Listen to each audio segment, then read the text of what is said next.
মাথায় রাখবেন, একজন পুরুষ তার বউকে খুব শখে তালাক দেয় না। পুরুষ কখনো তালাক দেওয়ার জন্য বিয়ে করে না।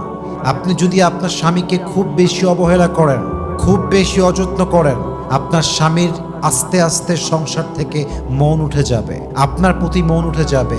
যদিও আপনাদের 2টা বাচ্চা থাকতে পারে, 3টা বাচ্চা থাকতে পারে, মনে রাখবেন পুরুষের ব্যক্তিত্বকে আল্লাহ অনেক শক্ত করে বানিয়েছে।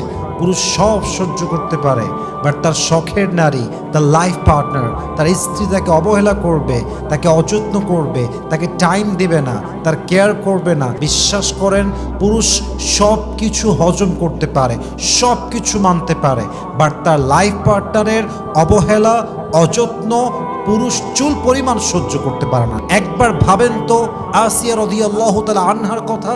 আপনার স্বামী কি ফেরাউনের চাইতে খারাপ? আপনার স্বামী কি ফেরাউনের চাইতে বড় জালেম? ফেরাউনের মতো জালেমের কাছে যদি আসিয়া টিকে যায়, তবে আপনি আপনার স্বামীর কাছে টিকতে পারবেন না কেন? ঠিক কি না বলেন?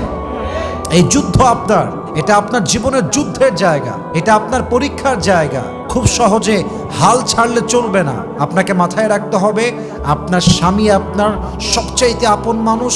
যদি আপনি বেশি অবহেলা করতে চান, আস্তে আস্তে এই সম্পর্ক বিচ্ছেদের দিকে গড়াবে, আস্তে আস্তে এই সম্পর্কটা তালাকের দিকে গড়াবে।